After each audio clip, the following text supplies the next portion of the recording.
A lot of contractors look successful on the outside, but behind the scenes, they're robbing Peter to pay Paul just to keep jobs moving, crews paid, and the business alive. No more burnout, no more fear. We'll build it strong, make it clear. Not just a grind, but a dream that's true. Building a business that works for you.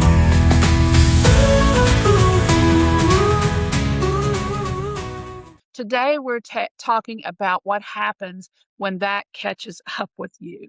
I've got Gerri Detweiler with me today, and she's spent over 30 years in the credit and small business finance, authored multiple books on credit, debt, and financing, and has been featured in major outlets like Forbes, CNBC, and the New York Times, to just mention a few.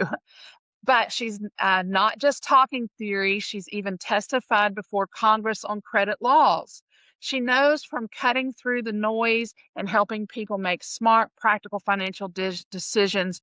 And right now, she's working on a new book focused on something a lot of people need but don't know how to do: the Ultimate Credit Repair Action Plan. It's a step by step credit repair guide designed to help people actually take action and rebuild. Gerri, welcome to the show. Oh, thanks for having me, Don. I appreciate it. Uh-huh. So, Gerri, let me ask you this. When someone feels like they've already messed things up financially, when you're robbing Peter to pay Paul, you feel that. Where do they even begin?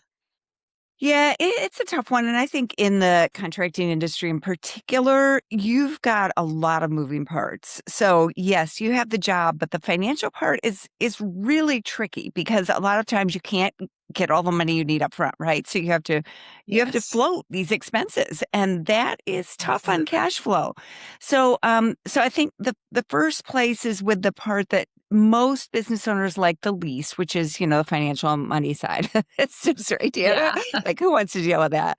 right. I'm in the financial services industry. It's not the fun part, but it's really trying to look at that system and seeing where there might even be some minor improvements that might help with the Okay. cash flow, and then making a strategy for perhaps getting some help or advice to get that piece in place. And I think because a lot of contractors are really good at what they do, they Sure. they kind of feel like, well, this I should know this, or I don't know. It's a kind of a business wide problem. I think that you think that you should know this piece, but it is complicated and it can be overwhelming. So getting your bookkeeping and your accounting system in place, and then a system to review it on a regular basis. And I'm not an accountant, so I'm not giving accounting advice here. I'm just looking from the Right. perspective of your overall financial health.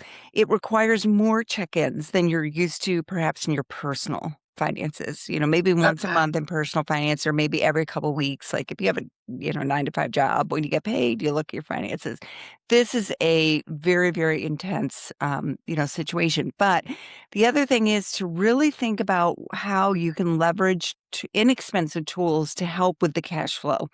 So it Okay. could be things like supplier credit, where your supplier is willing to let you pay in 30 or 45 days, or even 60 days if you build up a good reputation with them, so that Uh-huh. you can get the job done and invoice quickly before you have to, before I have to worry about it. And then the other thing is, there's little simple things that can make a difference. Like one of my best friends is a contractor, and I was talking to, his wife, and she's like, just depositing the checks, because sometimes you don't always get to the bank, or you forget that this check hasn't come in. And so just depositing those checks on time changes the cash flow equation, and that's the kind of thing that can help speed up the money coming in, so you're not always feeling like money's just going out. Yeah, that's a great point. Yes, and those can be done, digitally now. That's not an excuse that needs to be Mhm. hanging out there over our head. Yes. Okay, what should they not do right away that people commonly do out of panic? Yeah, I think the biggest trap for a lot of businesses that operate with these cash flow ups and downs is to go for quick financing that feels like it will solve the problem. And so Yeah, one of the examples is factoring. That's where, or factoring or cash advances. And I'm not talking about a cash advance on your credit card, but cash advances where you are getting money quickly based on your receivables, right? So, or based yeah, on the money that's coming into your business. This type of financing often sounds very appealing because it's very fast. It also often sounds cheaper than it is because it'll have a factor rate like 1.1 or 1.2 or 1.5, which if you're thinking in terms of an interest rate, you think, hey, that's really cheap. But the right. equivalent APR, annual percentage rate, is often 35, 40, 50, Ooh. 70% or more. Oh my That's goodness. not unusual. And a lot of business owners find themselves in a situation where, they have to pay their subs or they have to pay their employees or there's Right, a big job. They have to lay out a lot of money up front and they end up with this quick cash. So it takes a little bit of time, but to figure out what to get that better financing in place means you don't have to turn to that other financing. So that yeah, could be something as simple as a line of credit from your financial institution or an online provider, or it could even be a business credit card. There's about a dozen business credit cards out there right now that are offering 0% financing for as long as a year. And that could be a cash flow tool that your business might use to avoid some of the right. higher cost options. But you got to look for it before you need it. Because if you need it, you're going to go for whatever you can get quickly. Oh, that's a good point. Stepping in before it gets to this robbing Peter to pay Paul. Yeah, so how do they find that where is that in the small print that it's 35, 50, maybe even, this high percentage? Yeah, in most states in the US, they don't have to disclose an annual percentage rate, so they can use other types of, descriptions for the cost, and so you have to actually use a calculator. I work with NAV, and NAV has free business calculators that will do this for you, help you, put that in and see how it compares to an annual percentage rate. It is a little tricky because it's usually short-term financing, and so short-term financing works out a little differently than, say, a, 30-year mortgage or a 6-year Right. car loan, right? So it's a little bit Okay. different, but you can use a free calculator and get an idea of, what that financing is. And you might decide, hey, you know what? I've got a credit card at, 19.8%, but that's better than paying 40% for this money. Yeah. Are there other things that people are thinking are helping, but they're actually making it worse? With debt, I think the small business financing is a lot more confusing than our consumer financing that we're used to. There's just a lot more options than there are with our consumer financing. So Yeah, again, one thing I would really look at is your supplier relationships. Find out what suppliers do offer, credit terms or payment terms.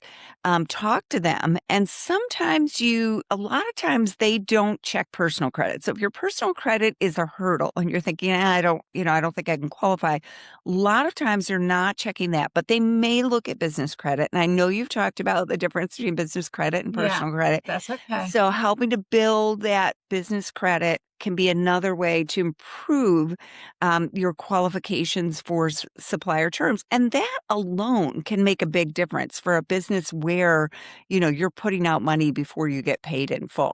And then I'll give you another tip here too.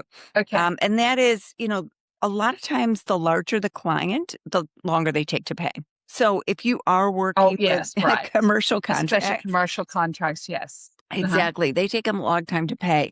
And so thinking up front, how am I going to manage this cash flow and looking for options? Because there are some reasonable options as long as you can build in the cost so you're still reaching your target ROI, your target profit margin, Yeah, then you can definitely build that in, yes. yes, you can set that up front and that will make you, more confident. But the other thing I'd say is if you get a new commercial client, you as a business owner can check their business credit.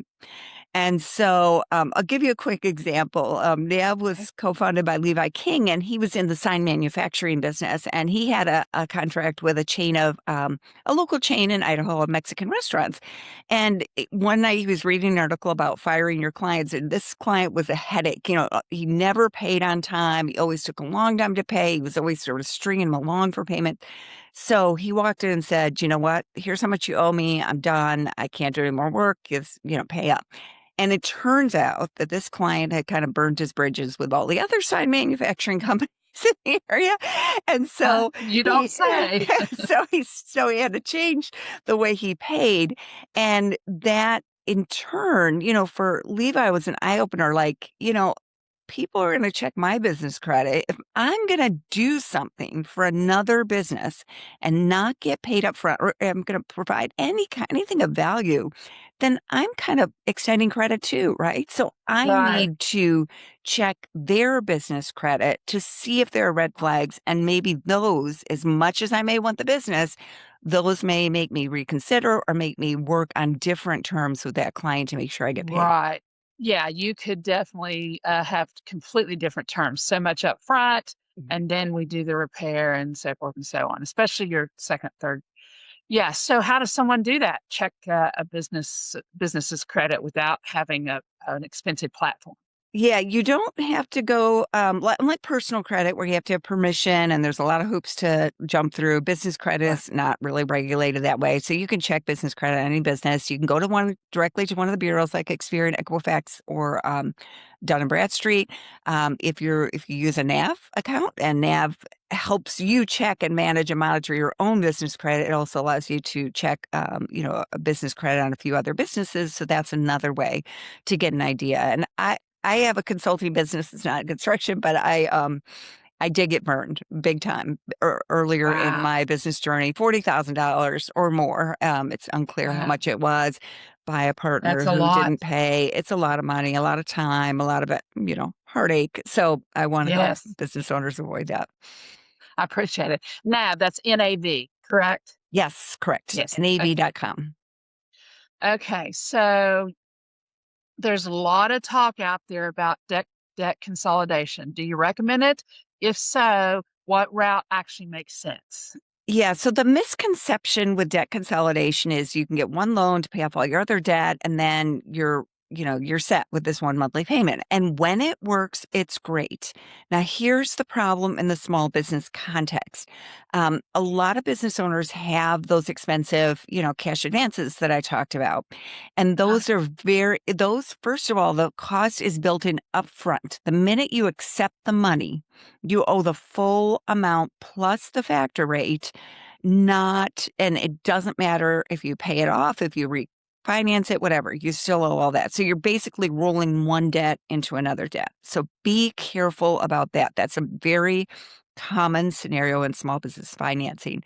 Now, the SBA does have some loans that allow you to refinance debt if it will improve the financial position of your business. So I would absolutely check into that and talk to an SBA lender to see if that's a fit. But one thing I will warn is the recent changes in the SBA rules say that you cannot refinance a merchant cash advance with an SBA loan. So again, this is where it gets a little bit tricky. So sometimes what you need to get is some debt workout advice, and workout means, negotiating with these creditors if you can't pay back the full amount in time. Or the other option might be to take some of the debt that you can refinance, get that into a better position, and then focus on paying off the high cost debt so you can just get rid of it and move on. A third option would be potentially for smaller amounts of debt. You might be able to refinance with, like, say, a balance transfer on a credit card or something like that, 0%, 3.5%, somewhere in that range. And that might give you enough breathing room. It is a little bit trickier and tougher with business debt than consumer debt. And again, it's not as regulated. There's not as many protections. So I wouldn't I wouldn't hesitate to get some advice from a professional who has experience working with small business owners in debt to help them, to help them figure out their plan. Yeah. Well, we're seeing ads everywhere. We can reduce your debt. There are government programs, instant relief. How do people know what's real and what's not? What's, a con? Yeah, a lot of those are aimed at consumers. And look, business owners are consumers too. So chances are, if you run a business, your business finances are in trouble. So are your personal finances, because they're all intertwined, right? That's how you pay yourself. Um, so be very careful. And the reason I say that is because a lot of times what they make it sound like is that they're consolidating your debt, and instead it's debt settlement or debt negotiation, which I don't say is always bad. Sometimes it's a fit. But what it does is you stop paying your debt and then you try to negotiate a settlement. And that can result in collection accounts. It can even result in you being sued for certain debts. Your credit scores will take a hit. Again, it may be an appropriate action for some people. One overlooked resource for many consumers and business owners is a bankruptcy attorney. And just because you talk to one doesn't mean you have to file. But what the attorney can do, and they often offer a free consultation, is help you understand what those what if scenarios look like. What if I can't pay this back? What can they take from me? What's safe? It also can help you protect things like your retirement accounts, because a lot of times people will, in their last ditch efforts, they'll cash out their retirement accounts to pay debts, and then they end up in bankruptcy anyway. And that money may have been protected in bankruptcy, right? Wow. So get some advice. I know it feels very overwhelming. I think we are in a stressful economic time right now. And so it feels Sure. overwhelming. And having that third party, not your spouse, not your partner, someone who can objectively look at the situation and help you smell those scenarios. Again, just because you talk to them doesn't mean you have to file, but at least it will help you answer those questions that are no doubt keeping you up at night and bringing additional stress into running your business. Okay, so let's talk back. You mentioned there at first that, about personal debt versus business debt. Can we really keep those separate? Or, you kind of mentioned they're kind of intertwined. Talk a little bit more about that.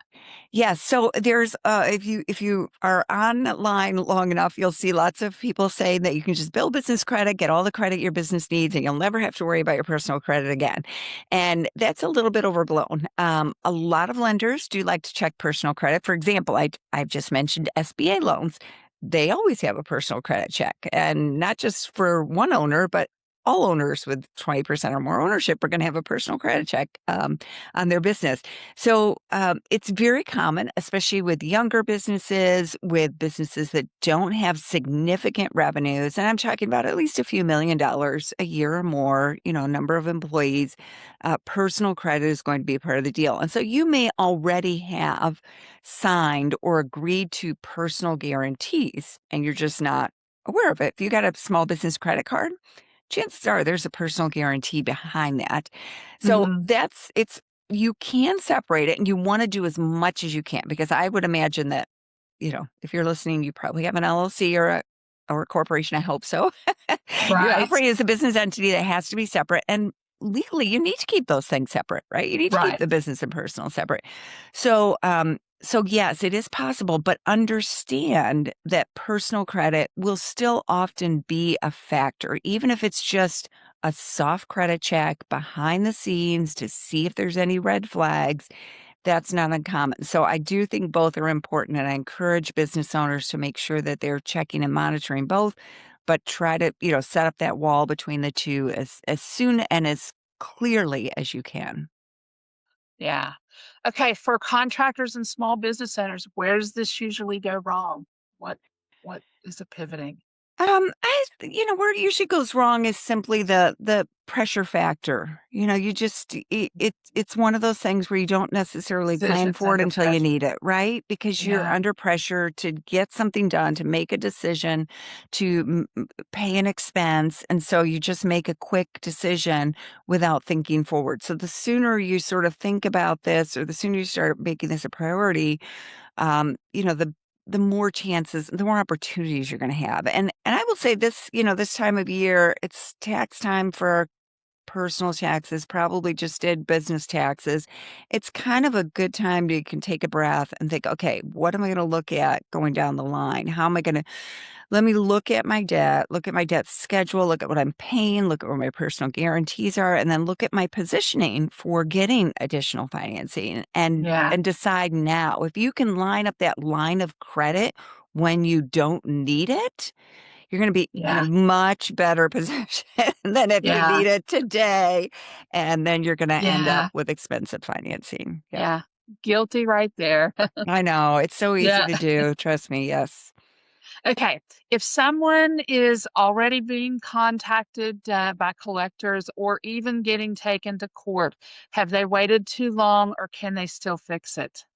I would definitely say if you're getting collection calls, if you're falling behind, if you're getting sued, you should be talking to an attorney, absolutely, and a bankruptcy attorney who also helps small business owners is a great resource for you there. Again, don't be afraid to reach out, even if you don't want to go that route. They may have other solutions or other options Okay. for you. And talking to your creditors when you start falling behind can be helpful. You just want to navigate it carefully because you want to know what's going on. Because it is possible that, for example, you have a bank loan that they could call the loan and say, you know what, we're closing out your line of credit. You need to pay us back versus, saying, oh, sure, we'll work with you. So having that advice is good, but don't I know it's awful. It's terrible when you get to that point. What you don't want to do is just ignore it because a lot of times they can, it depends on your state law, of course. It depends on the debt and the terms of the debt, but they may be able to go after things like your personal bank account, or they may be able to, seize funds that you need to pay bills. And you don't, that's the last thing you want to do is go to make a withdrawal or pay a bill and discover the money's not there. Yeah. Okay. So, what mistakes should they absolutely avoid other than doing nothing? The other thing I would say is just make sure that if you're taking on any kind of financing that you understand it and you understand it in the context of an annual percentage rate. Again, they're not in consumer lending, we always get an APR because it's required by law. So if we go for a car loan or a mortgage or a credit card, we always see an APR. We don't get that always in business financing and business credit. So again, I mentioned, there's free business calculators at NAB. You can just translate those costs into an APR, read the fine print, ask about personal guarantees if you're not sure. You may have to give a personal guarantee, but at least you know then, right? Hey, Yeah. I've put Yeah. my personal finances on the line. And if you have a spouse or partner at home, they need to understand that this is a risk you're taking in the business. And so they're aware of it as well. But yeah, it's all part of I call it the eat your broccoli part of running a business, which is all that financial stuff. That's so much fun. Yeah. Okay. For somebody who's serious about fixing their debt, not just surviving, what does a real recovery plan look like? A real recovery plan will have first of all, clear picture of your debt. And I have talked to so many people over the years, Deanna, who don't know. Like they just don't know. They Okay. don't know what it costs. They don't know for sure how much they owe. They don't know. They have rough ideas at the back of the napkin kind of math. So it's a clear list, right? And and you've looked at the cost and the terms, and then developing a clear action plan that works for your business based on your financial situation and your credit situation and whatever may be available.